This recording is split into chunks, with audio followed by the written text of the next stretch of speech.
చికిత్సా కేంద్రం, doctor house hospital, Kothapeta. Paralysis అంటే ఏంటి అంటే మన రక్తనాళంలో రక్తం గడ్డగట్టడం మూలంగా ఆక్సిజన్ అందక బ్రెయిన్ చనిపోతుంది.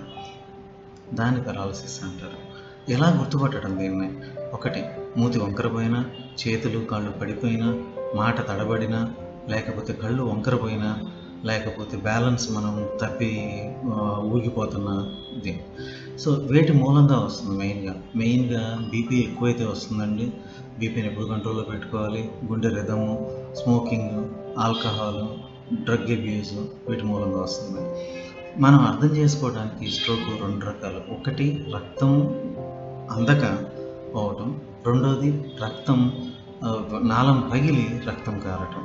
సో రక్తం అందకుండా అయితే మన దగ్గర అత్యాధునిక ట్రీట్మెంట్ ఉంది. సో మనం 4 గంటల లోపల కనుక వస్తే మీకు టీపీఏ అని ఇంజెక్షన్ ఇస్తాము. అదే కనుక 24 గంటల లోపల వస్తే మెకానికల్ థ్రోంబెక్టమీ చేస్తాము. అలాగే హెమరేజిక్ స్ట్రోక్ కనుక అంటే బేసిక్గా వాటి కారణాలండి ఏదో ట్రామా అవ్వచ్చు, అంటే అబ్నార్మల్ కనెక్షన్స్ అవ్వచ్చు, ఎన్యూరిజమ్స్ అవ్వచ్చు. సో దీనికి కూడా అత్యంత అధునాతనమైంది. ఇది మనం ఇండియాలో మనమే ప్రవేశపెట్టాము. చిన్న ట్యూబ్ తోటి లోపలికి వెళ్ళి ఆ రక్తం మొత్తం తీసేయడం మూలంగా పేషెంట్ బాగా ఇంప్రూవ్ అవుతారు. థ్యాంక్స్ అండి, ధన్యవాదాలు.